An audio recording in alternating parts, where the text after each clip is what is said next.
Bom, boa tarde a todos. Queria agradecer aqui muito honradamente, em nome do escritório, a presença virtual de todos vocês. Estamos aqui com um belo quórum nessa tarde, onde nós estamos nos propondo a discutir os últimos capítulos na reforma tributária, últimos no sentido dos mais recentes, mas certamente não últimos no sentido de a gente estar chegando próximo do final, né? E, para nossa alegria, temos aqui hoje dois grandes especialistas na matéria tributária, o Dr. Jorge Rachid, que dispensa apresentações, economista, sem dúvida uma das principais cabeças tributárias brasileiras, que foi, durante muitos anos, secretário da Receita Federal do Brasil, e muito embora inúmeras vezes estivesse do lado oposto da trincheira dos contribuintes, sempre teve o maior respeito da comunidade jurídica, da comunidade tributária, sempre sendo compreendido como um técnico do mais alto gabarito. Também aqui conosco o professor Zé Roberto Afonso, festejado economista, tributarista, sem dúvida também um dos maiores, dos brasileiros que mais compreende a dinâmica de finanças públicas, um dos autores da Lei de Responsabilidade Fiscal. Então, agradecendo a todos, a gente acho que pode dar início aqui à nossa conversa, sem mais delongas, para que a gente possa discutir, então, esse novo passo na reforma tributária. Então, só lembrando aí aos presentes que nós estamos aqui diante da segunda fase da reforma tributária, onde o governo federal se propõe a debater com o Congresso Nacional e com a sociedade o tema da reforma do imposto de renda, né? Nós não podemos deixar de registrar que é curioso a gente estar na segunda fase sem a primeira ter acontecido, mas é assim que o governo federal tem apresentado as coisas. Só para lembrar, a primeira fase seria a reforma tributária sobre o consumo, né? E que infelizmente já terminou não acontecendo, embora tenha sido apresentada através de 3 propostas legislativas, né? A última novidade a esse respeito é que na sexta-feira a proposta da CBS, da Contribuição de Bens e Serviços, ganhou relatoria e aparentemente agora deve andar no Congresso Nacional, mas também, aparentemente, o foco agora fica todo em cima deste projeto do imposto de renda que a gente pretende aqui discutir nessa próxima hora, né? Eu acho importante ter em mente que esse é um projeto que altera inúmeras coisas em termos de tributação de renda, né? E, evidentemente, que ele configura uma majoração relevante da carga tributária, né? O que parece é que a Receita Federal conseguiu consolidar nesse projeto todas as suas ideias a respeito de fechamento de eventuais brechas, de regimes diferenciados beneficamente que o contribuinte gozava. Realmente é um projeto muito duro, é um projeto que segue o manual de tudo que se pode fechar em termos de brecha de planejamento tributário e até de opções legítimas de reorganização societária pelo contribuinte.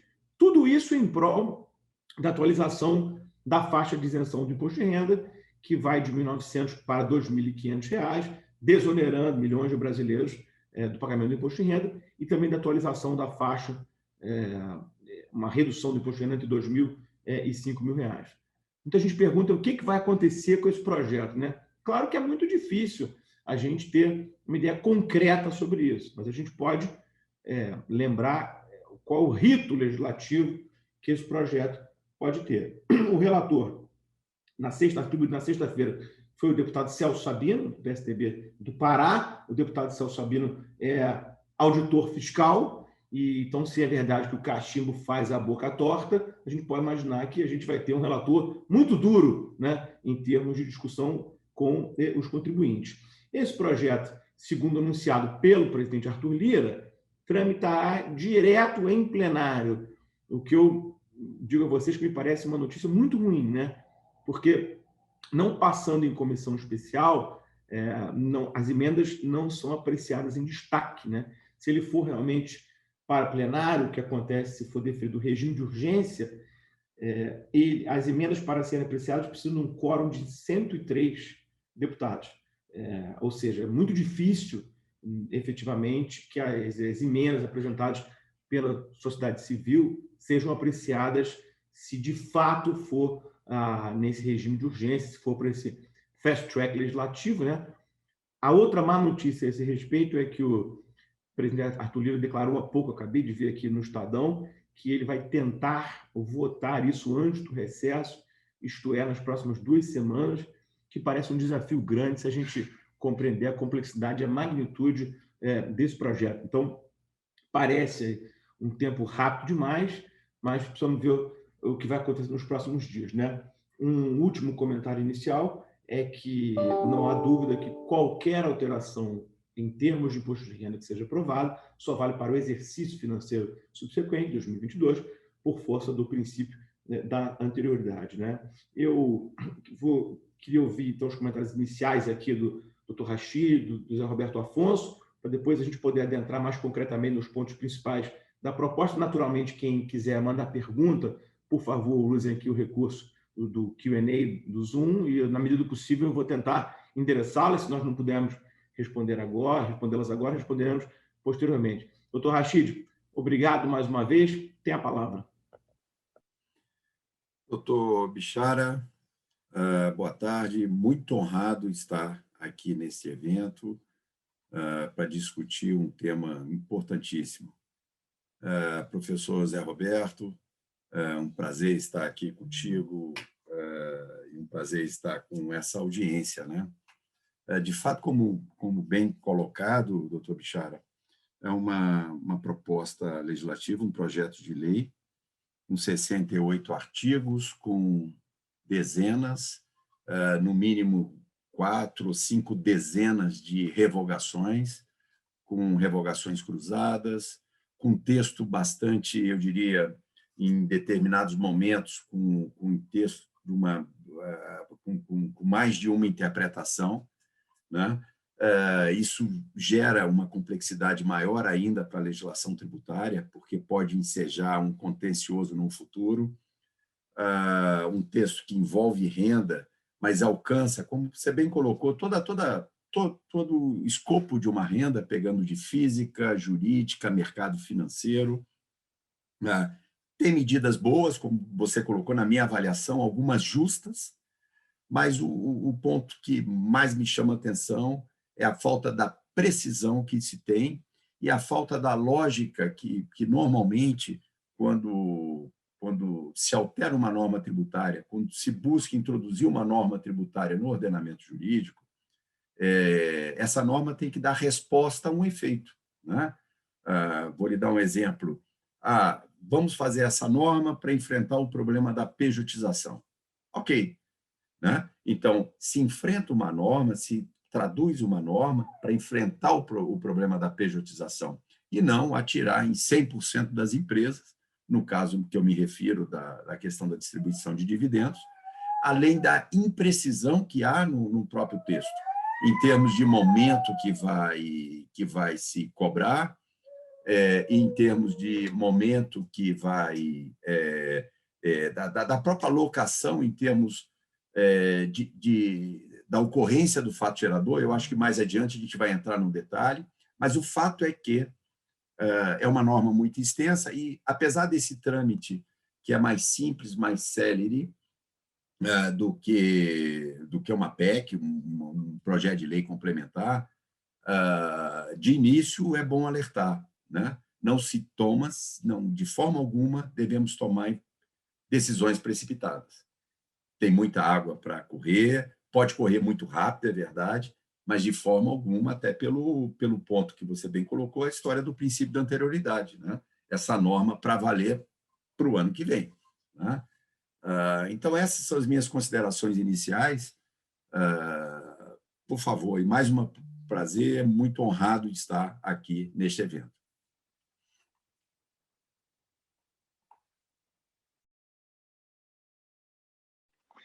Bichara, muito obrigado pelo convite, né? Mais uma oportunidade de a gente participar em debate contigo, e especialmente com o colega Rachid. Eu não resisto a comentar que quando você falou em últimos capítulos, né, de novela, que na verdade é os primeiros, eu me lembrei de uma antiga novela chamada Roque Santeiro, cujo bordão era aquele que foi sem nunca ter sido, né? Acho que eu diria até que foi o precursor da fake news. Como a gente vive nesses tempos de fake news, eu acho que esse debate aqui se insere muito, né, dentro desse contexto. Eu acho que você sutilmente escolheu, né, o pano de fundo, remetendo a novelas, a capítulos, porque, como já foi dito aqui, é por aí. Reforma é consertar algo que tem uma forma que não está ruim, né? Então, qual é a forma da tributação do imposto de renda hoje no Brasil? Arrecada mal? Não. Aliás, desde 95, quando foi feita a reforma de verdade do imposto de renda, subiu, e recentemente também está subindo. Isso pela ótica do fisco. Pela ótica do contribuinte, esse sistema tem uma carga pesada demais. Não tenho visto ninguém reclamando especificamente do imposto de renda, vejo gente reclamando de várias outras coisas. É complexo? Complexo é fazer a declaração de imposto de renda nos Estados Unidos, aqui na Europa. Acho que muitos dos colegas que estão aqui devem ter uma noção. No caso de pessoa física. No caso de pessoa jurídica, nem existe mais declaração de IRPJ no Brasil, né? Você tem que estar entregado lá no sistema, no SPED e assim por diante. E, por último, o que tem sido um problema recorrente para ambos lados, fisco e contribuintes, é disputas judiciais, né? A gente teve várias grandes disputas judiciais recentes, inclusive chegando ao Supremo, e eu não conheço nada que envolva imposto de renda que seja mais relevante. Nem pessoa física, nem pessoa jurídica, né? Não é a situação do PIS, COFINS, de ICMS, de guerra fiscal. Na verdade, esse aqui era o imposto esquecido, né? Ninguém falava no imposto de renda até 2 meses atrás. No mundo está se falando muito de imposto de renda e de se reformar o imposto de renda, por 2 razões. Primeiro, para aumentar a carga tributária. E isso é falado abertamente, não é subterfúgio, não, é neutro, não. A ver, sobretudo, Estados Unidos, a proposta é clara, vamos aumentar a carga tributária sobre as empresas.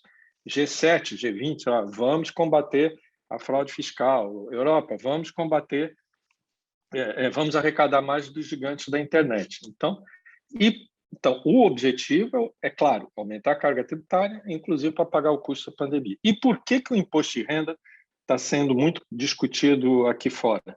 Porque a pandemia piorou a concentração de renda. Isso consumou o Brasil. O problema aqui no Brasil, né? A gente já sabe qual é o grau de concentração de renda. Agora, isso no resto do mundo começou a subir, chegou ainda no nível do Brasil, antes da pandemia, e todo mundo viu que a pandemia, por vários efeitos, vai aumentar muito a concentração de renda e de riqueza, e daí que vem a proposta de você fazer uma reforma de imposto de renda, de impostos patrimoniais, para diminuir, para tentar combater essa regressividade, né? Essa concentração de renda. Eu acho que no caso brasileiro, eu não sei, de novo, eu não vejo nenhum problema na forma e até agora eu não consegui entender para que você precisa reformar o imposto de renda. Quer dizer, qual é o objetivo seu de reformar o imposto? Arrecadar mais? Se é isso, eu acho que era melhor assumir que é isso, e justifica, e explica, né? Melhorar a progressividade, desculpe, mas isso aí aliás, essa com certeza é o melhor capítulo do Roque Santeiro, porque se você quer combater progressividade, você leva a renda de dividendo para a tabela progressiva. O que foi feito foi trocar o DARF. Quem é o responsável pelo recolhimento continua o mesmo, a empresa. Só que a empresa que recolhia no DARF de RPJ passa a recolher no DARF de retenção na fonte pela distribuição de lucro. Ponto. Né? Continua na empresa, porque não se quer correr atrás dos contribuintes. Então, não tem essa história de... Esse lado de progressividade é bom para conversar, para discursar e tal, mas na prática não é nada disso. Eu não sei que reforma é essa, para que ela serve, nem se isso é uma reforma. Fico à disposição aí para o debate, 5 minutos cravados aqui. Parar esse treco aqui. Obrigado, Zé. Além de trocar o DARF, a reforma nos trouxe de presente uma alíquota um pouquinho mais gravosa, né? Então, só lembrando aos colegas aqui que nós teremos, segundo o projeto, uma redução de 5 pontos percentuais no imposto de renda, elevando a carga, e aí vou mencionar CSR junto com CSL com IR para ficar mais fácil, né? Então, vamos baixar de 34 para 29, mas vamos ter um adicional de 20% na entrega do dividendo para a pessoa física, né? Então, a gente tem aí, somadas as duas alíquotas, 49, uma crítica de algumas pessoas que não é 49, é 43, porque a base de cálculo que sobra depois da tributação dos 29 seria 71, mas o fato é que a gente tem duas alíquotas, uma de 29 e uma de 20.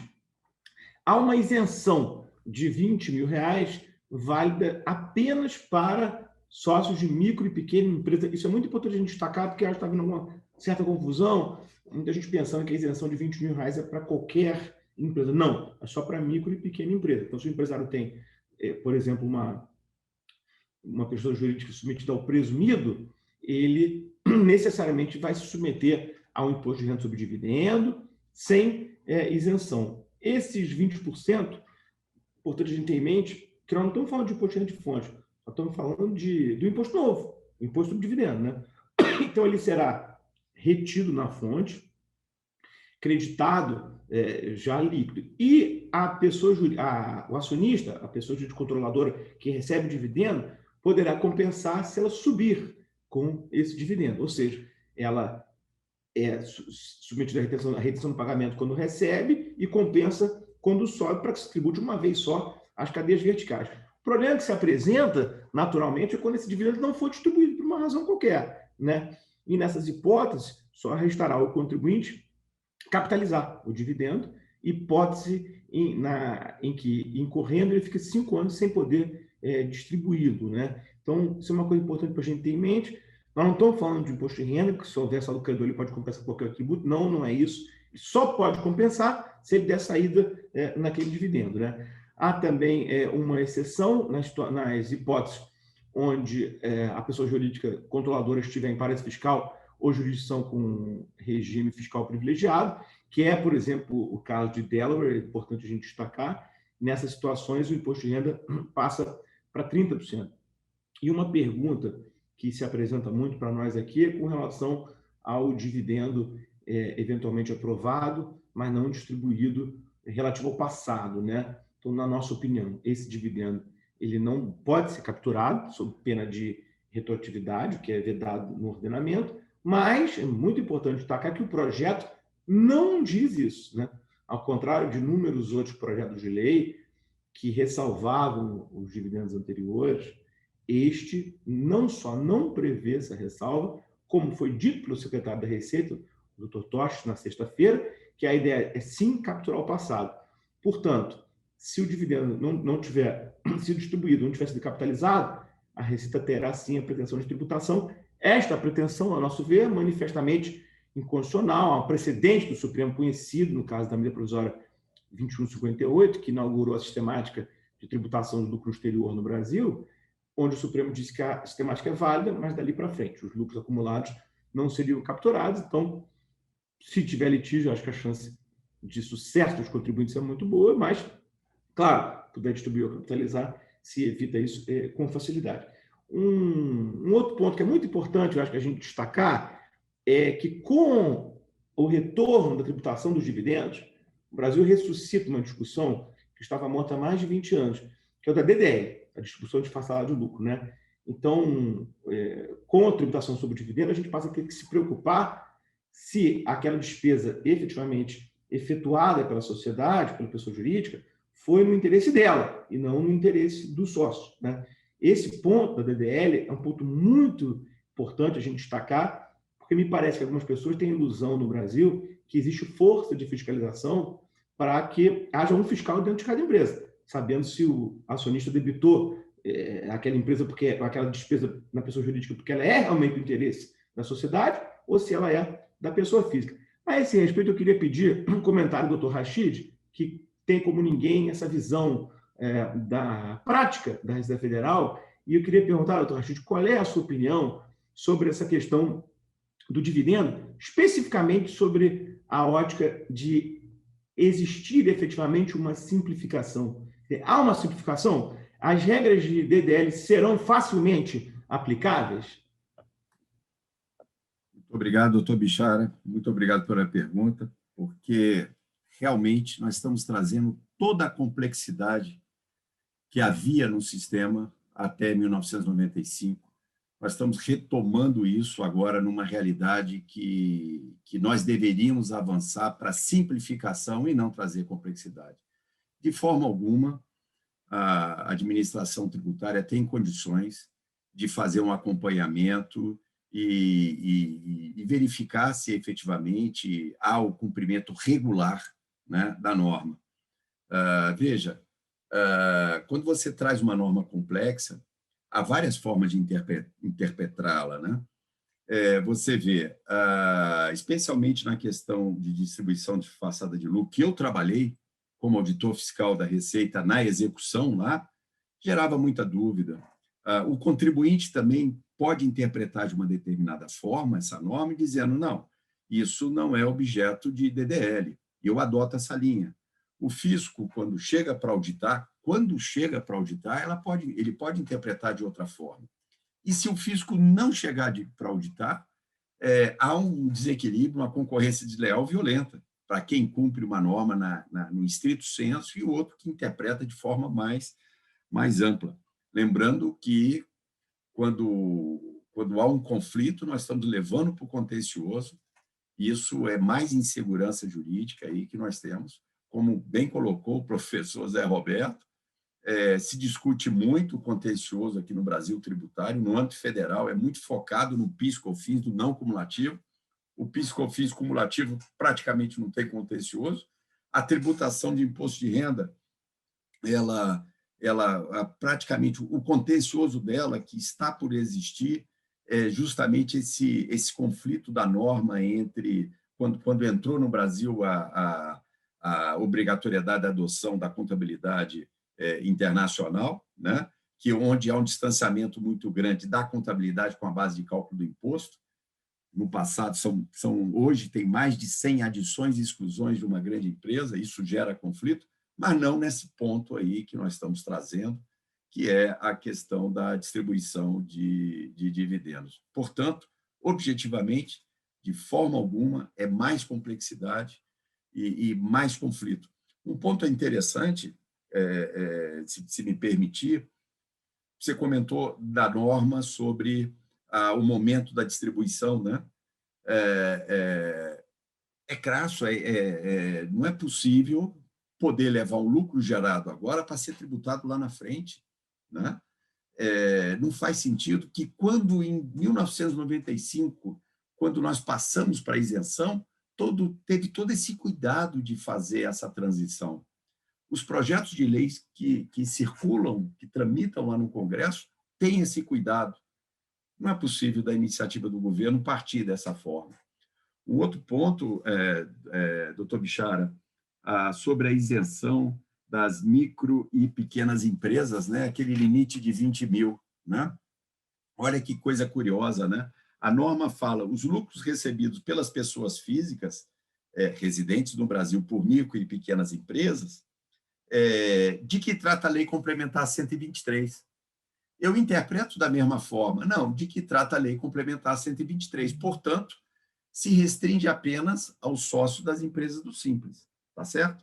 Bom, e aí você vem e fala, não, mas a Constituição fala em tratamento tributário favorecido para micro e pequenas empresas, não para os sócios dela.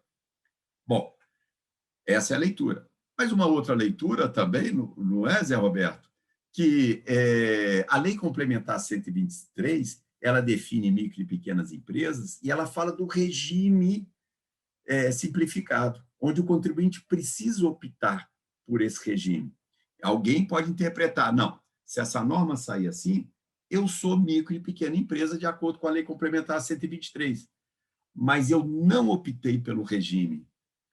Portanto, eu estou amparado por essa norma. Ora, o correto era quem fez a proposta escrever com precisão. Nós estamos falando da opção micro e pequenas empresas que optam pela Lei Complementar 123 ou micro e pequenas empresas que estão no limite de que trata a Lei Complementar 123. Uma norma tributária ela tem que ser precisa, ela não pode colocar isso de forma dessa maneira, né? E como bem você colocou, a história da compensação, um absurdo, né? Então, é muito preocupante realmente esse texto, é muito preocupante. Ainda com relação a essa questão dos 20 mil reais, uma coisa que eu acho que a gente tem que ter em mente é que, fatalmente, a norma estimula o não crescimento, né? Então, quando o sujeito estiver próximo ali de 4.800.000, que é o limite para ser micro empresa, ele vai querer parar de faturar, não vai querer expandir o seu negócio para ficar dentro da faixa de isenção, né? É um pouco o fenômeno que a gente vê isso, a gente vê com Simples, né? E, ainda a esse respeito, eu queria perguntar para o Zé Roberto se ele concorda com essa avaliação. Quais são os impactos econômicos, Zé, para a gente não falar ainda nos impactos jurídicos, os econômicos dessa diferenciação, né? A gente vai ter um estímulo no crescimento e a tributação do dividendo que a gente falou ainda há pouco e o aumento da carga tributária no agregado, a gente não tem um risco de aumento de inflação com relação a isso, porque imagino que os contribuintes vão tentar repassar isso no preço final dos seus produtos. E lembrando que não há um escalonamento, né? A tributação não vai ser aprovada a partir do ano seguinte. Qual é a tua avaliação sobre isso, né, Roberto? Certamente você vai ter um aumento de custos, vai ter aumento de pressão, vai aumentar, vai se multiplicar as empresas, né? Aliás, de novo, é aquilo como eu tinha falado, rock santeiro, né? Você diz uma coisa, mas você adota uma medida que o efeito vai ser outra, não só isso. Mas, antes de tudo, se você me permite só fazer um parênteses à parte, essa ideia de que a pequena empresa, o MEI, escapou que está dentro de 20 mil reais, é uma mentira. Por quê? Como o Rachid falou, além o projeto tem texto não está muito claro, mas tem uma coisa que está bem clara no texto. Para você receber dividendo, a sua empresa tem que ter escrituração comercial. Nós estamos falando aqui, né, talvez o público que está aqui, né, participando aqui, isso é irrelevante. Né? Todo mundo tem escrituração, tem contabilidade. Eu duvido que alguém no MEI tenha escrituração contábil. A maior parte das microempresas brasileiras não tem escrituração contábil. E a escrituração contábil custa, tem um custo muito alto.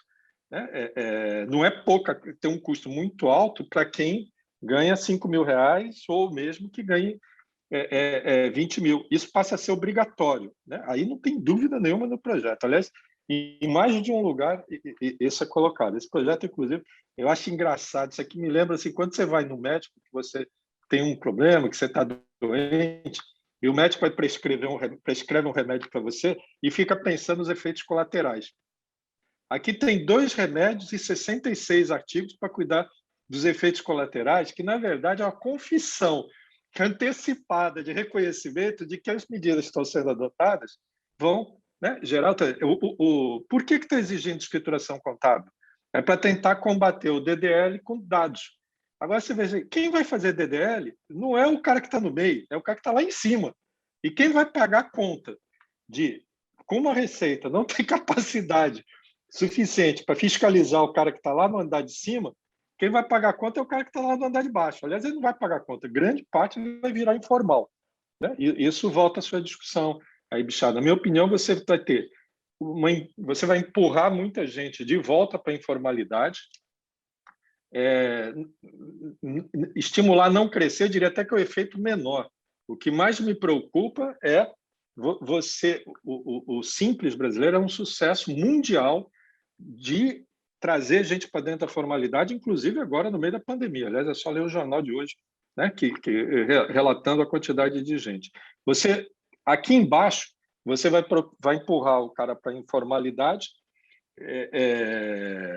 e mesmo em classes intermediárias, para você reduzir custo, você provavelmente vai transformar quem recebe hoje como sócio, você vai mandar e falar assim, não, você é meu sócio, eu tenho um escritório grande, cheio de sócios. Não, cada um aqui agora vai virar uma pessoa jurídica e vai faturar para o escritório central. Quer dizer, eu tenho que transformar lucro em custo, e isso, inclusive, atende 2 objetivos. Agora que o IRPJ, que nem era um problema nessa remexida do IR, como vai atender a CBS se for feito. Aliás, a combinação de IR e CBS é perfeita para você empurrar mais contribuintes na classe média, profissionais, assim, no meio da parede para a multiplicação de empresa. E o que acontece no andar de cima? O andar de cima de serviço não é diferente de banco, não é diferente das grandes empresas. Você vai repassar para o preço. Olha, se der, eu faço aqui em DDL, mas se der, para que eu vou ficar correndo risco aqui de fazer DDL, né? Ficar com a Receita Federal? Quanto é que era meu custo? É 100? Agora é 120. Ponto. Né? Aliás, recentemente se aumentou a contribuição sobre o lucro das instituições financeiras. Eu nem vi instituição financeira reclamando. Aliás, pegar a alíquota dela já passa de 50%, já nem qualquer dia vai a 100%. Porque o que aumenta o custo dela, ela repassa para o preço. E aqui o que nós vamos ter é um repasse para preço de quem é formador de preço. São os grandes escritórios, são os serviços que se tornam essenciais no mundo normal, sobretudo os serviços de tecnologia, né? Aonde falta, quer dizer, a gente hoje vive um paradoxo, sobra mão de obra, né? Nunca tivemos tanto desempregado na vida e falta programador de computador, falta...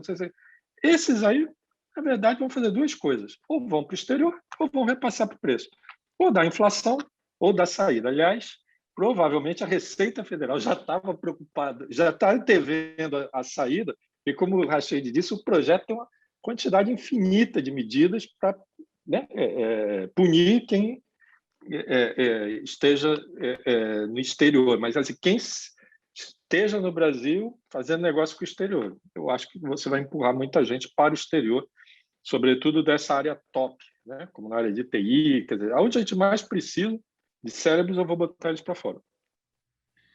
Muito bem, Desculpa, obrigado. me estender. Não, obrigado. Eu acho que também agora é importante a gente conversar um pouquinho sobre as questões, outras alterações concretas em imposto de renda trazidas pelo projeto, né? Eu vou pedir licença para passar muito rápido aqui por elas, para a gente poder conversar um pouco, porque, infelizmente, a gente tem muita pauta, né? E pouco tempo, né? Então, só para contextualizar aqui os colegas, além do aumento, né, da recriação da tributação dos dividendos, o projeto veiculou uma série de maldades, né, contra os contribuintes. A primeira delas também, que tem sido muito falada, é a extinção do juros sobre capital próprio, né? Quer dizer, a gente lembra que o JCP, um mecanismo, realmente um mecanismo único, né, utilizado no Brasil, através do qual as companhias podem tomar despesa do que, na prática, paga o título de dividendo para os seus acionistas. Isso acabou sendo revogado, a proposta de revogação, né? Acho que essa é uma luta antiga da Receita Federal. E lembrando que o que se revoga é a dedutibilidade, né? Não o próprio JCP. Então, curiosamente, se o projeto for aprovado como está, mesmo sem dedutibilidade, o pagamento do JCP pode continuar sendo interessante, porque ele submete a uma alíquota única de 15%, né, contra 20% do dividendo. Isso acho que é um ponto de atenção. O projeto também é muito duro quando acaba com ágio, né, que é uma figura muito comum nas aquisições, a gente vê em todo o M&A, né, o goodwill acaba para aquisições feitas a partir de 1º de janeiro do ano que vem e incorporações não realizadas até 31 de dezembro de 22. O que está amortizando, tudo bem, mas daqui para frente acaba o ágio. Uma coisa interessante é que, se isso realmente acontecer, pode reforçar a discussão do passado, né, que vários contribuintes têm até hoje sobre o ágio, quer dizer, se daqui para frente ou for revogado, naturalmente, que deveria reforçar o passado, né? Há também uma alteração relevante no conceito de mais-valia, né, aquela diferença entre o valor contábil e aquisição ao valor justo, que hoje pode ser utilizado para se abater do ganho de capital no momento da venda do ativo, né? Agora a mais-valia será reduzida conforme a depreciação do bem e na incorporação poderá ser aproveitada, excluindo-se a redução decorrente da depreciação. Há uma outra também novidade, que é lucro real obrigatório para algum tipo de contribuinte, né? Nomeadamente, aqueles que têm mais de 50% da receita decorrente de royalties, locação, administração ou compra e venda de imóveis e exploração de atividades artísticas ou esportísticas, né? Pessoa jurídica de atleta ou artista, né? O que é muito curioso aqui é o mecanismo que a Receita Federal utiliza para aparentemente contestar essa tributação que ela reputa reduzida, né? Ela expulsa os contribuintes do lucro presumido, né? O que me causa assim, muita estranheza, né? Porque se a Receita entende que a margem daqueles contribuintes é superior à presumida, basta ela ajustar a presunção, né? Como o próprio nome diz, o lucro presumido parte da aplicação da alíquota sobre uma margem de lucro presumida. Então, se a Receita entende que a margem não é aquela, ela poderia buscar dados setoriais para verificar efetivamente qual é a margem daqueles setores e ajustar a presunção. E aí, se o contribuinte não gostar, tudo bem, vai embora com o lucro real. Mas eu acho muito grave essa medida, porque ela, ao invés de ajustar a presunção, retira do contribuinte a prerrogativa de praticar o lucro presumido e causando um efeito enorme em PIS/COFINS, só para lembrar, né, além do aumento de imposto de renda, o PIS/COFINS pulou de 3,65 para quase 10. Então, achei uma medida assim, exagerada e acho que essa finalidade poderia ter sido atingida por outro mecanismo. Né? Uma outra novidade também, e já vamos ouvir aqui o doutor Zé Roberto e o doutor Rachid sobre isso, hoje, agora o imposto de renda passaria a ser trimestral, não mais anual, né? Sendo o prejuízo fiscal carregável para os 3 trimestres posteriores. Né? Esse é um ponto, eu acho que é alguma divergência de interpretação, pelo menos eu entendo assim, né? Quer dizer, a norma ela mantém a trava de 30%, mas o prejuízo fiscal apurado nos 3 trimestres subsequentes poderia ser compensado integralmente, como hoje, dentro do exercício, pode ser compensado integralmente. Né? Uma outra forma de planejamento muito utilizada recentemente no Brasil, sobretudo por empresa de tecnologia, etc., que a alienação indireta também passa a ser vetada. Né? Quer dizer, a hipótese onde o contribuinte, ao invés de vender a empresa aqui, construiu uma estrutura offshore e vendia as cotas lá. Né? Isso hoje passa a ser proibido, a chamada alienação indireta, né? Sempre que o valor de mercado da PJ brasileira equivaler a 50% ou mais do valor do offshore, e quando os ativos brasileiros forem superior ou quando o ativo brasileiro for superior a 100 milhões de reais. Um outro planejamento também, nem planejamento, uma opção fiscal que os contribuintes tinham de, na hora do momento da venda de determinado ativo, reduzir o capital para a pessoa física a valor de book para vender pagando a alíquota de pessoa física, que é menor que a de pessoa jurídica, também resta proibida pelo projeto, na medida que ele determina que toda a redução de capital seja feita a valor de mercado, não a valor de book. Nessa linha também, uma outra novidade que a gente tem, assim, um pouco dura demais, a meu ver, é a vedação de dedutibilidade de stock option para diretores. Né? E a gente vê aqui no material entregue pela Receita, isso foi tratado assim, de uma maneira, eu ver até injusto, como se fosse uma despesa desnecessária, como se fosse um luxo das empresas, não alguma coisa efetivamente importante, a manutenção do nível de remuneração dos seus diretores. Então, como vocês podem ver, eu peço desculpa novamente por ter perpassado tão rápido sobre isso, mas a gente precisa tentar ficar dentro do tempo estimado para a nossa conversa. São muitas novidades, né? Parece que a Receita abriu realmente o livro de maldades e colocou tudo dentro dessa lei. São muitos pontos. Queria ouvir doutor Rachid, professor Zé Roberto, a respeito dessas questões. Obrigado, doutor Bichara. Algumas dessas medidas elas vão ao encontro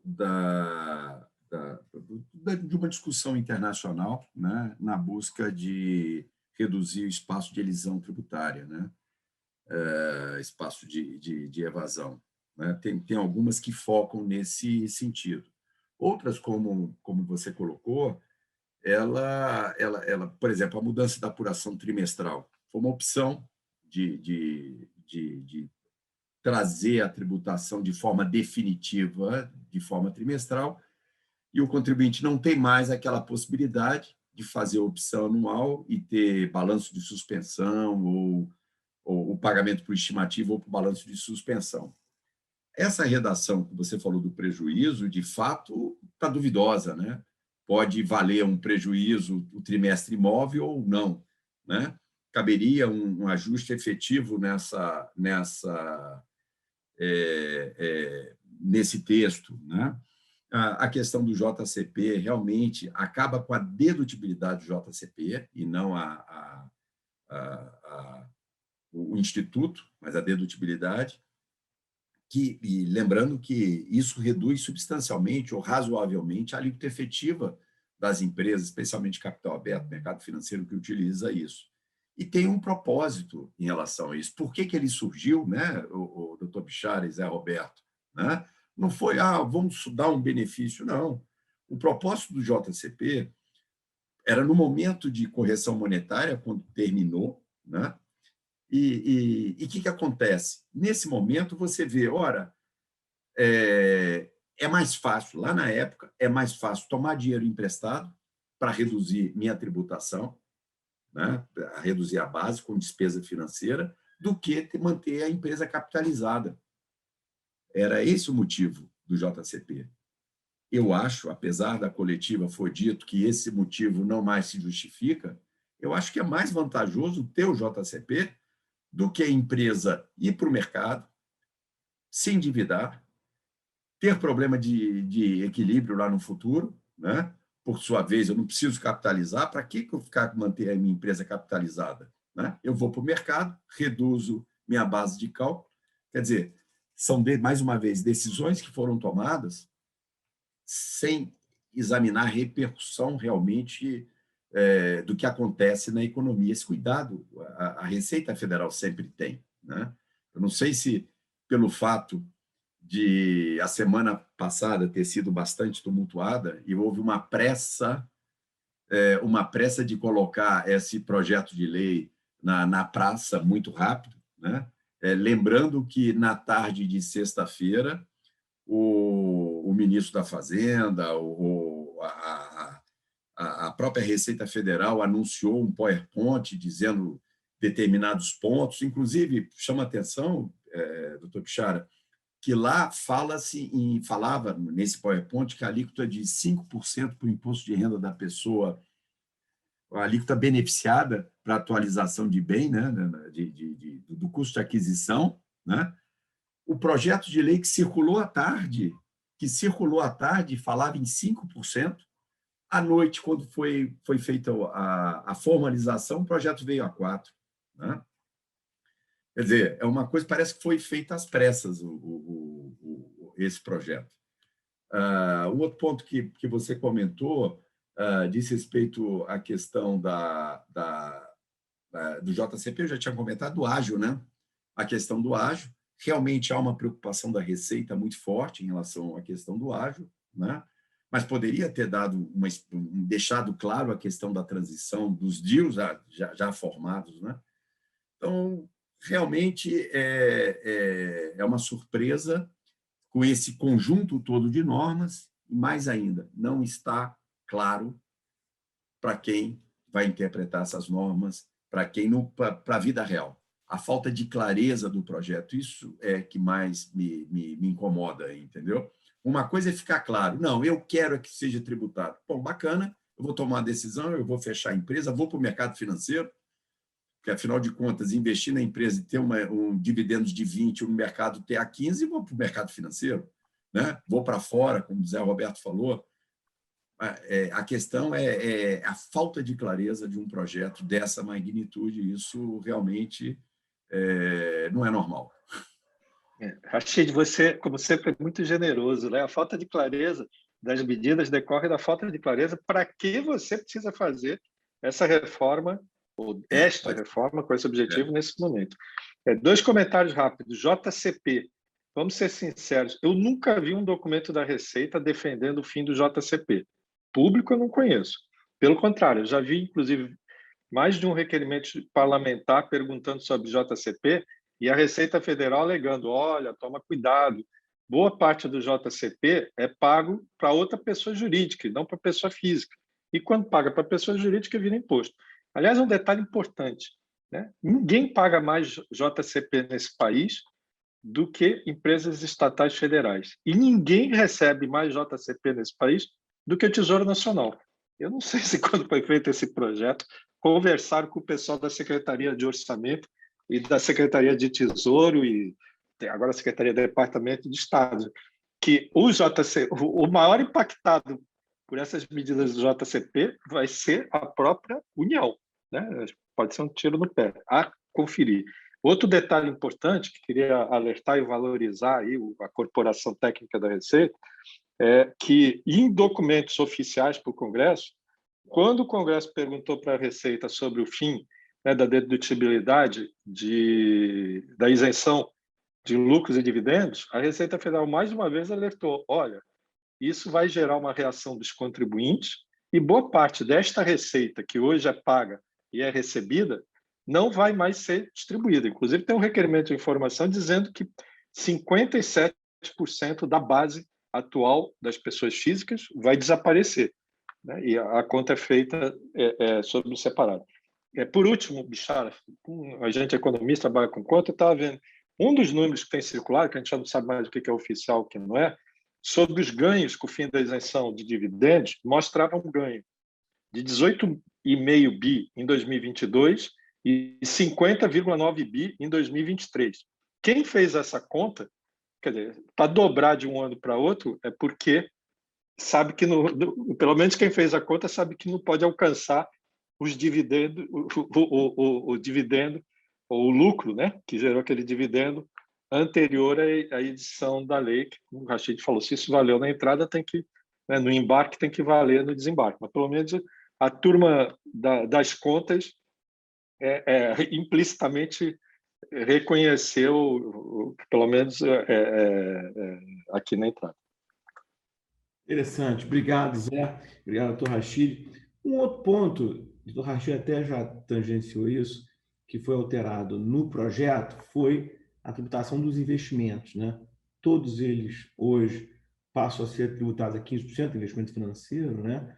Acabando com a alíquota regressiva, que a gente não pode deixar de notar, que parece um pouco paradoxal que investimento financeiro seja tributado a 15%, investimento produtivo na economia real, dividendo, seja tributado a 20%, mais 29% da PJ, ou seja, a gente tem 15% para investimento financeiro, 27,5% para salariado e 20% com 29% para empreendedor, né? Mas o fato da vida é que hoje a gente tem uma tributação linear sobre os instrumentos financeiros em 15%, né? Alguns pontos aqui para a gente chamar a atenção, o fim do Comicota de maio, agora a gente só tem um Comicota em novembro.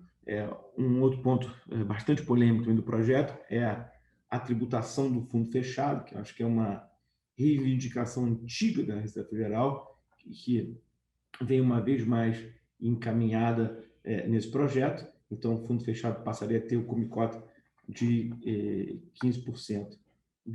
Três observações importantes. A primeira é que isso já foi tentado outras vezes, pelo menos outras 2 vezes, legislativamente, e o Congresso Nacional rejeitou essa tributação, né? Aliás, esse projeto de lei é um pouco um corte-cola de muitas coisas que foram tentadas já alguma vez e foram rejeitadas pelo Congresso Nacional, né? Então, a Fazenda hoje insiste nesses pontos e esse é destacadamente um desses, que já foi examinado 2 vezes, pelo menos, no Congresso e teve sua aprovação rejeitada. Mas lá vem, uma vez mais, tributação do fundo fechado a 15%. A segunda observação é que o estoque será tributado. Acho que é um receio de muitos contribuintes, né? O valor acruado lá no fundo, o estoque, aquilo que vem sendo chamado carrego, né? Será agora tributado a 15%. O projeto dá a prerrogativa de quitação disso em janeiro de 22, com uma alíquota favorecida de 10%. Esse é um ponto que, sem dúvida, será objeto de litígio, se for mantido na proposta, na medida que, claramente, a gente tem aqui uma tributação retroativa, né, incompatível com a proteção constitucional da retroatividade da lei tributária. Se até hoje a regra era o diferimento, a lei não pode alterar isso para o passado. O que for coroado daqui para frente, muito bem, pode ser do Comicota, mas o passado deverá ser protegido. Se isso não for alterado no Congresso, nós já podemos prever que haverá uma judicialização e me parece com uma chance muito boa disso por parte dos contribuintes, né? Ainda no tema do fundo, uma coisa importante para a gente ter em mente é que mesmo o dividendo pago para FIP será tributado, né? Aqui é uma regra, então, de que o valor líquido do imposto vai subir para o fundo, né? E poderá engordar a cota e ser usado para bater o ganho de capital. Aqui, a gente discutiu com o doutor Rachid ontem, né? Uma redação muito infeliz, porque o artigo 10b fala em o valor líquido de imposto. Então, aparentemente, nós estamos falando dos 80%, mas há quem diga que é o valor do imposto, só os 20%, né? Enfim, não tenho a pretensão de exaurir isso agora, mas a compreensão que se afigura mais razoável é essa, de que sobe 80, engorda a cota e abate no ganho de capital.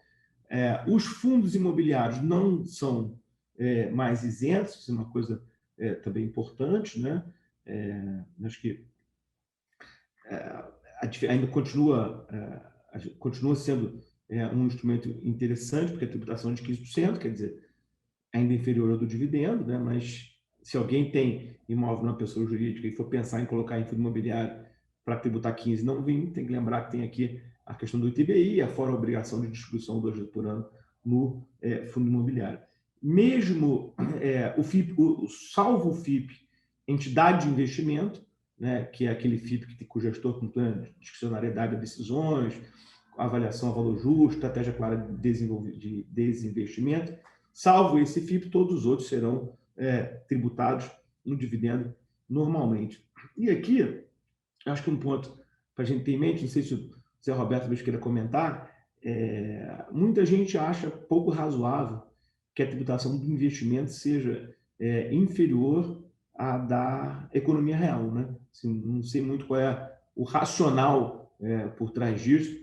Claro que a gente pode imaginar que, no fundo, o ministro Paulo Guedes, com perdão da expressão jocosa, está botando o bode na sala, né? Para reduzir de 20 para 15, mas parece estranho a gente ter uma tributação de 15% no mercado financeiro e de 20% de dividendo normal. Não sei se o Zé Roberto teria alguma explicação econômica para nos dar sobre isso. Sem chance. Aliás, deve ser... O Brasil pode conseguir... A única explicação que eu vejo é talvez você entrar para mais um recorde mundial. Deve ser o único país do mundo que teria uma tributação sobre investimento produtivo maior do que do investimento financeiro, né? Sem comentários.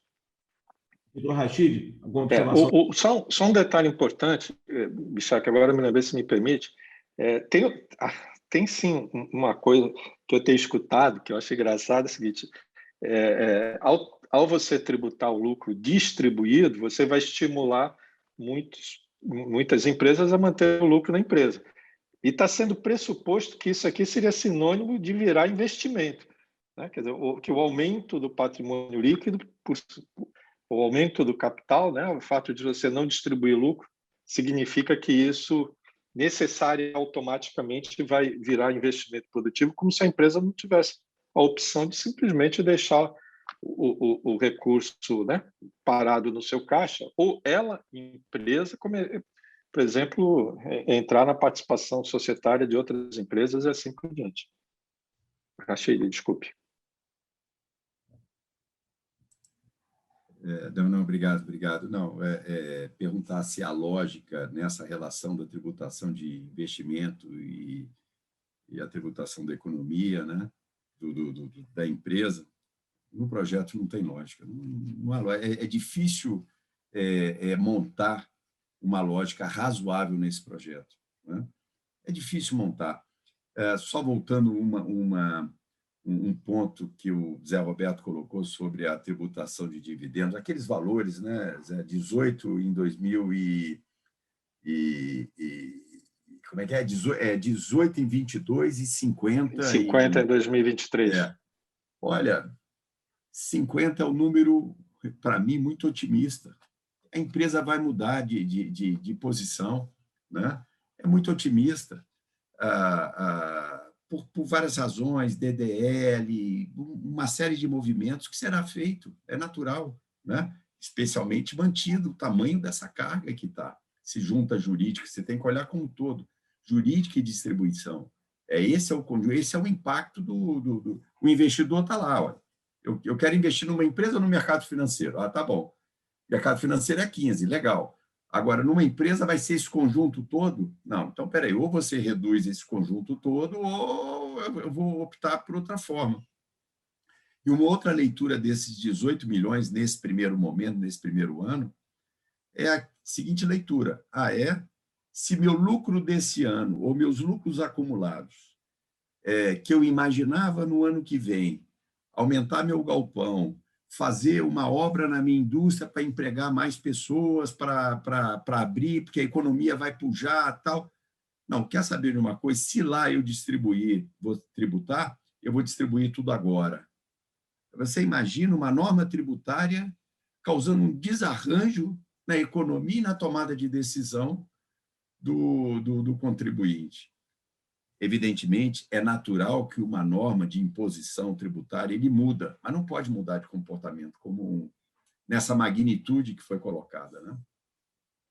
Então, voltando aqui, rapidinho, na questão do mercado financeiro, eu acho justo fazer a posição flat, eu acho que é interessante, é correta, porque, afinal de contas, você reduz as distorções que há na legislação, que há na aquisição dos papéis entre os instrumentos de captação, né? E garante que a decisão do investimento, se eu vou para o ativo A ou para o ativo B, é pela adequação do produto e não pelo eventual benefício tributário que haja em termos de alíquota, né? Então, acho positivo, mas também acho errado vir só o fundo de investimento imobiliário para ser tributado e os outros ativos não vêm também. Então, algo equivocado. Perfeito, doutor Rachid.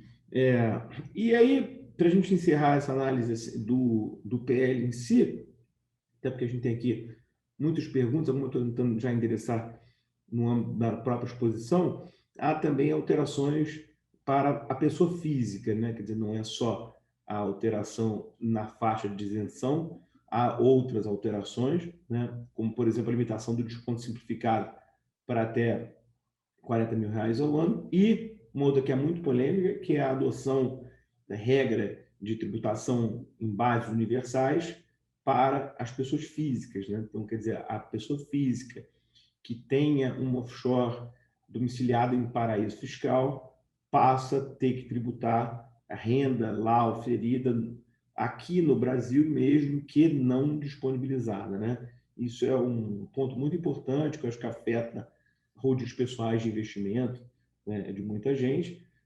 E aqui, a única boa notícia, eu acho, é que o estoque está preservado, né? Aparentemente não há uma intenção da Receita Federal de tributação do passado, como já houve naquela MP 627, ano passado, mas há uma intenção efetiva de tributação desses valores daqui para frente, né? A gente tem conversado com muitos clientes sobre isso, talvez uma hipótese seja a redomiciliação dessas empresas para sair de paraíso, né? Acho que é um ponto de atenção relevante, né?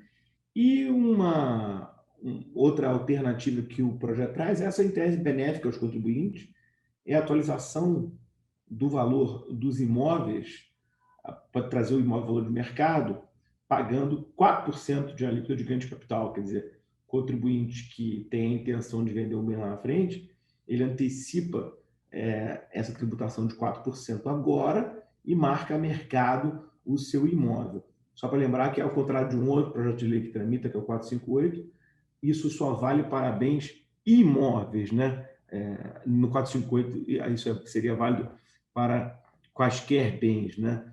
Então, também a gente vê que há mudança relevante de tributação de pessoa física, né? Não sei se o doutor Rachid quer comentar alguma coisa, talvez lembrar, né, o histórico dessa pretensão da Receita, né? Fique à vontade, Zé Roberto também. Não, com relação a essa questão da atualização do custo de aquisição dos bens imóveis, é lembrar que realmente a diferença da alíquota de 4 na mínima de 15 ela é relevante. Mas tudo depende também de, claro, primeiro tem que estar na iminência de vender, né? Como você bem destacou, é imóvel e imóvel adquirido até 31 de dezembro de 2020. E outra, se o imóvel for muito antigo, é bom fazer as contas, porque o cálculo do custo de aquisição já leva em conta algumas reduções, lá, efeitos que trazem o custo original para uma realidade. É bom fazer as contas, porque quando você aplica esses 4%, todas essas reduções e bases eles não serão permitidas, né? Então, se o imóvel for muito antigo, acho que eu acho que vale dar uma parada e fazer umas contas, se é proveitoso. Caso tenha alguma dúvida, eu vou vender ou não vou vender, eu acho que vale fazer umas contas. Se a diferença for um ponto percentual, coisa assim, não mexeria, né? Mas, enfim, não sei se ficou alguma coisa para trás que você comentou, mas eu acho que é isso, tá?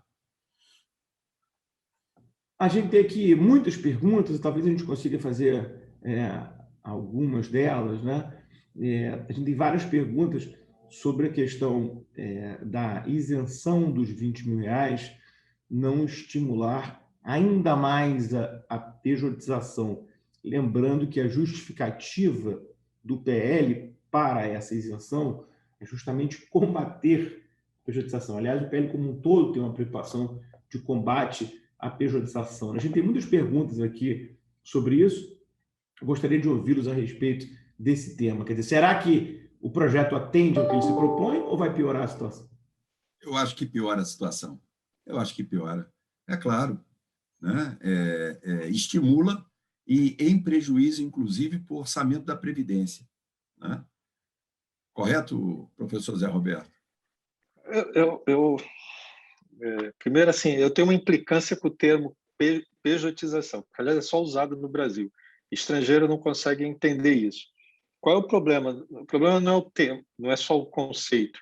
É a tese que está por trás. A tese que está por trás é que a pessoa física, que deve ser sadomasoquista, que quer receber como pessoa jurídica e não receber com carteira assinada, com previdência, auxílio família, vários benefícios e assim por diante. A minha pergunta é, aprovado este projeto aqui, no qual você vai reduzir a renda dos empregadores, empreendedores, o que este projeto aqui vai fazer para aumentar o emprego formal com carteira assinada do país? Alguém vai contratar, né, mais um trabalhador com carteira assinada e deixar de contratar alguém com PJ por causa do que está aqui? No limite, ele vai dizer assim, olha, meu filho, você antes ganhava 100, agora vai ganhar 80, né? Diminuíram em 20, em 15, 10, você vai lá reclamar no governo, isso é problema seu, não é meu. Ainda mais no momento histórico que você tem um índice de desocupação da população brasileira acima de 50%. Não está falando de desemprego, estamos falando de desocupação. Né? Nós nunca tivemos tão mal nisso. E não é por causa de regra também tributária, vamos ser sinceros, ou maior custo ou menos custo, que você contrata com carteira assinada, e isso aqui, na minha opinião, não vai mudar em nada. Ao contrário, né? Se for mantido, eu não consigo acreditar que o Congresso, por exemplo, vai manter a exigência de escrituração, né? Contábil, né? Escrituração para todo e qualquer contribuinte, como está escrito no projeto. Para você ter direito à isenção dos 20 mil, você tem que ter escrituração. Quanto é que custa uma escrituração dessa? Gasta no mínimo um salário, 2 salários mínimos, mas estamos falando de gente aqui que ganha 3, 4 salários. Aliás, muitos dos MEI, o que faturam sequer paga o custo da escrituração. Aliás, esse projeto vai ser muito engraçado, né? E que é isso que ele estava falando aqui agora. Eu obrigo o cara que está lá embaixo a ter um custo que pode ser maior do que o faturamento dele, e eu dou uma benesse para quem é proprietário de imóvel, que certamente não é o cara que está lá embaixo. Né? E depois eu digo assim, não, esse aqui é um projeto que está preocupado em fazer a progressividade com a equidade social, vamos fazer progressividade. Desculpe, gente, assim, se você, inclusive, quer fazer progressividade, como tem boa parte dos mundos, você pega lucro e dividendo e leva para a tabela progressiva. E, ao levar para a tabela progressiva, você tem que dar direito ao empreendedor, ao acionista, igual ao assalariado, de poder fazer dedução de saúde, de educação, de previdência privada, né? Porque, inclusive, e daí você faz progressividade. Progressividade é uma escada, né? É você ter, quanto maior a sua renda, maior a sua carga tributária. Quando você faz isso que faz aqui, inclusive, né, só que tem um patamar grande no primeiro, até 20 mil está fora, e acima está igual, não tem progressividade. Você até pode dizer assim, aumentei a alíquota média de todo mundo, mas eu não alterei a distribuição da carga tributária entre faixas e categorias de renda.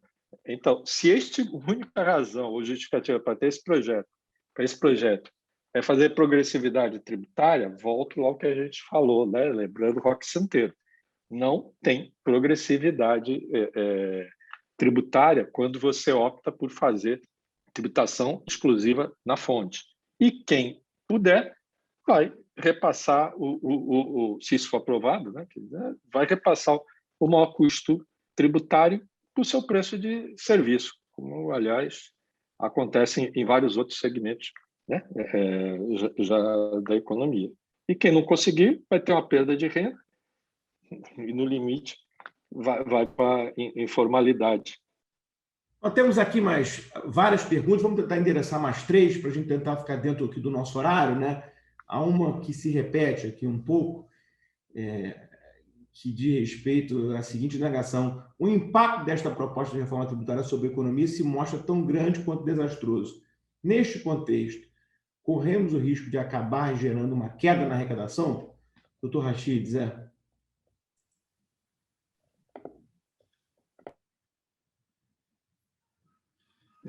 Olha, sim, o risco é grande. O risco, como é que vai tramitar isso lá no... Vamos lá, queda da arrecadação pode se dar, inclusive, pela motivação do próprio projeto, que eu acho que as coisas foram corridas para justamente, olha, precisamos elevar o limite de isenção do imposto de renda da pessoa física. Isso tem um impacto, né, no orçamento, sem dúvida. Queda de arrecadação pode se dar pela informalidade, né? Você vai ter um efeito assim mais estimular o contribuinte a ficar à margem do sistema tributário. A Receita Federal tem informações, é verdade, mas ela precisa de energia, né? Recursos para poder alcançar. Diferente, por exemplo, do fisco americano, que ele tem instrumentos, ferramentas muito mais fortes do que o fisco brasileiro. O fisco brasileiro tem muita informação, mas o instrumento de enforcement, de alcançar o contribuinte é muito mais forte lá. Então, eu acho que gera um desequilíbrio. No meu sentimento que pode ocorrer esse efeito. O que você acha, Zé Roberto? Olha, eu acho isso, tem um risco. Precisa. Se a gente comparar a arrecadação final de 2021 contra 2019, que não faz sentido você comparar contra 2020, no meio da pandemia e coisa e tal. Os tributos federais a internet está meio ruim, cresceram em 6,7% nesse período.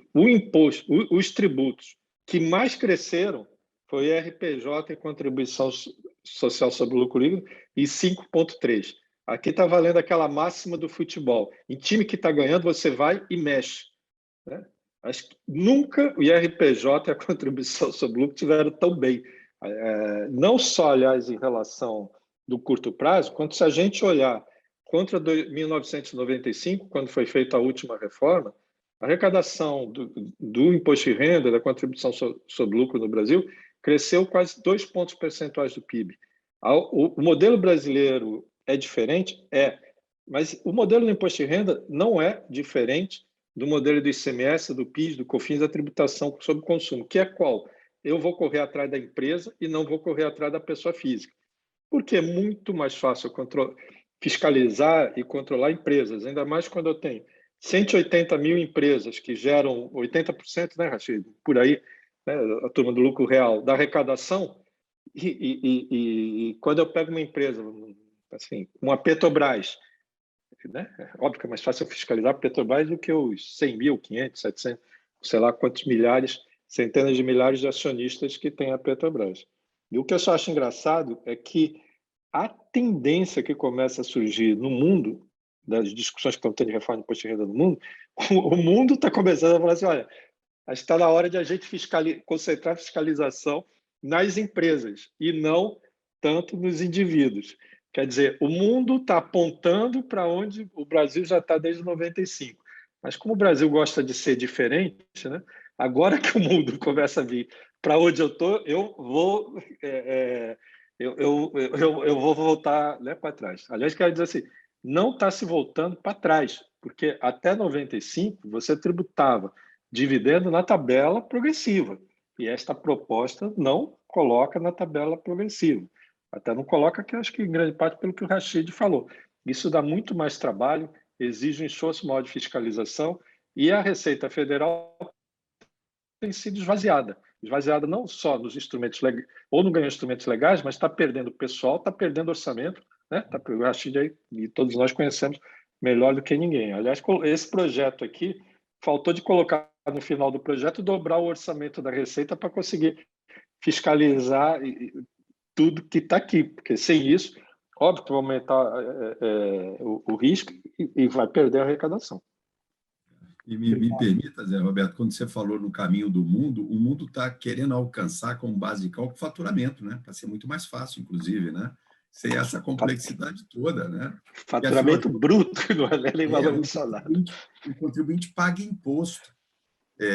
Imposto é resultado de base de cálculo vezes alíquota. Se eu aumento base ou diminuo base e acerto na alíquota, o imposto que é o que importa, né?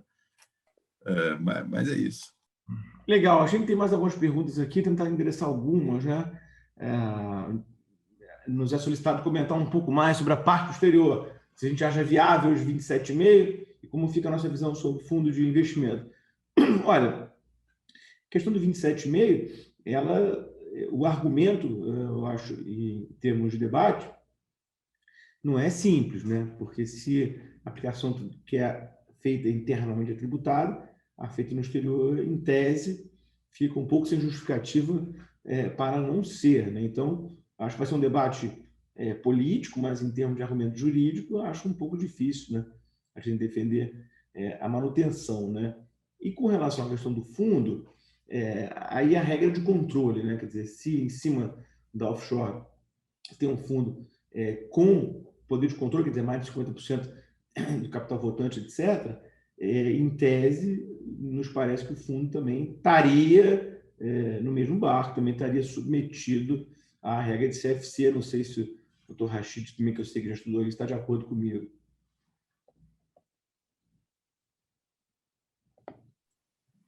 Zé, desculpa, doutor Bichara. Acho que é o artigo 7º, né? Eu tenho dúvida. Hã? Eu tenho dúvida. Eu estou contigo, mas eu tenho dúvida. Assim é bom, é polêmica. É uma matéria que não está muito clara para mim, sério. Sério. Tá? A gente tem aqui também uma indagação sobre o impacto do aumento de carga com a implantação da proposta da CBS, né? Bom, a CBS, o projeto hoje prevê uma alíquota de 12%, com uma tomada aparentemente ampla, né, de créditos, né? O fato é que há uma preocupação ali decorrente da extinção das modalidades especiais de recolhimento, notadamente aqueles que ficavam na sistemática cumulativo. Então, todo mundo jogado para 12 e sem uma transição como estava proposto nas PECs, na 110 e na 45. O ministro Paulo Guedes hoje mesmo já falou que a CBS poderia vir com uma alíquota de 10, assim, uma coisa um pouco mais suave, né? Mas é difícil a gente saber o que vai acontecer, né? Semana passada, o deputado Arthur Lira disse para algumas pessoas, isso foi publicado, para não se preocupar com o CBS, que o momento agora é do imposto de renda. Aí hoje já veio a notícia de que a CBS pode ser votada antes do recesso parlamentar, quer dizer, a gente fica um pouco no escuro, né? Há uma outra pergunta interessante a respeito da aplicabilidade dos tratados internacionais. Realmente esse é um ponto que tem pouca gente notando e a gente nunca deu muita bola para a regra de tributação jurídica no tratado, porque a gente tinha isenção aqui, né? Mas agora, sem dúvida, se isso for aprovado, a gente vai ter que voltar para uma reflexão sobre o que está nos tratados, lembrando que a jurisprudência do Supremo Tribunal Federal é firme no sentido de dizer que, conforme prevê o CTN, que o tratado se sobrepõe à norma interna, né? Então, se a gente tiver um tratado prevendo um dividendo alíquota inferior a 20, eu não tenho nenhuma dúvida que ele deve se sobrepor à regra interna. Nós temos ainda muitas perguntas aqui. Rafi, por favor. Exatamente. Não, exatamente. Exatamente a preocupação. Por isso que vem a complexidade toda do modelo. Quando você traz tem que ter uma série de reflexos, um desses é esse, muito bem colocado na pergunta, né? Vai ter que revisitar os contratos, os acordos firmados, né? E examinar cada caso, né? Tem razão. Boa pergunta, excelente pergunta. Esse é um ponto muito interessante. A gente sempre deu de barato isso, né? Nos tratados, que não tinha isenção. Bom, ainda temos muitas perguntas aqui, mas já são quase 6h20. Eu acho que a gente precisa encaminhar aqui para a finalização do nosso webinar. Eu queria ouvi-los aí, por favor, com considerações finais sobre o tema. Doutor Rachid. Bom, como nós passamos aí 1h e 20 minutos discorrendo de alguns temas do projeto, porque cabe um webinar desse para cada um dos temas, né? Porque tem implicações econômicas, jurídicas, enfim, para cada um. Mas, mais uma vez, eu acho que cabe a nós, a sociedade, ficarmos atentas, né? Buscar, junto ao parlamento, a sociedade organizada, buscar, junto ao parlamento, corrigir pontos, né? Corrigir pontos desse projeto de lei. Cabe o Poder Executivo, e isso aí de forma muito efetiva, a necessidade do Executivo acompanhar de perto esse projeto. A Receita Federal está de perto desse projeto, sobre o risco de sair um monstrengo, já está, o risco de chegar para o presidente um monstrengo, né? Ou pelo menos sair da Câmara. Talvez lá no Senado haja um outro ambiente mais, apesar do apelo do limite de isenção, talvez no Senado haja um ambiente mais técnico para melhor apuração. Mas há necessidade da Receita Federal participar do debate, subsidiar os parlamentares, subsidiar o relator, mostrando os efeitos que eventual emenda venha a causar a esse projeto, um efeito colateral aí nos demais setores econômicos. Então, muita atenção aí nos próximos dias, né? Eu acho que cabe uma atenção muito grande, especial a esta matéria, e não é uma matéria para ser tratada da forma que está tratada rapidamente num debate que apresenta relatório em um dia e 2 dias depois, lá no plenário, sem tempo de discutir em comissões, ser aprovada. O impacto é muito grande para a economia. Muito obrigado, doutor Bichara, mais uma vez, pela oportunidade aí. Obrigado por estar com vocês. Eu queria pegar o gancho exatamente no que o Rachid colocou, quando ele falou efeito colateral. O que eu vejo nessa proposta, como a gente aqui já está conversando, seja da conversa, seja do... Tem muitos efeitos colaterais, né? Aliás, por isso que um projeto de lei tem, né, 66 artigos e, de novo, tem 6 artigos que são com proposições e 60 artigos para controlar os efeitos colaterais. Eu tenho dificuldade com isso, porque de repente, o efeito colateral é pior do que a doença. Além do que, até agora não sei exatamente qual é a doença que está querendo, né? Qual é a forma atual do modelo de imposto de renda no Brasil que não está funcionando, que precisa de uma reforma, né? Uma reformatação, e nós temos que tomar cuidado. Aliás, isso é igualzinho a questão de vacina contra a Covid, né? Dependendo da idade de algumas pessoas, dependendo, né, da situação de saúde dela, você não receita a vacina, ainda que você tenha enfrentando a Covid, porque aquela vacina pode significar, né, para aquela pessoa um risco maior do que ela pegar a Covid. E acho que esse projeto aqui, eu estou vendo assim também. Eu acho que ajudaria muito ter, antes de tudo, uma definição mais clara, né, qual é a doença que a gente aqui está querendo, né, combater com esta prescrição. Daí se pode, talvez, ter menos efeitos colaterais e controlar mais, porque do resto a gente vai ficar aqui, né, fazendo, de novo, né, um trabalho de médico que está mais ocupado do efeito colateral do que de resolver a doença de base. E, Bishara, mais uma vez, obrigado aí pelo convite, e Rachid, mais uma vez, grato aí por poder estar lhe acompanhando. Como um comentário final na linha de vocês, eu queria destacar que é muito importante que a sociedade civil acompanhe de perto esse projeto. O que deveria estar sendo feito no reflexo está sendo feito na reflexão. Nós não deveríamos tocar isso com essa rapidez e toque de caixa. Isso é um projeto que precisa realmente de tempo, de maturação. E, fundamentalmente, o que eu vejo é que a gente vai estar diante de uma guerra de narrativas.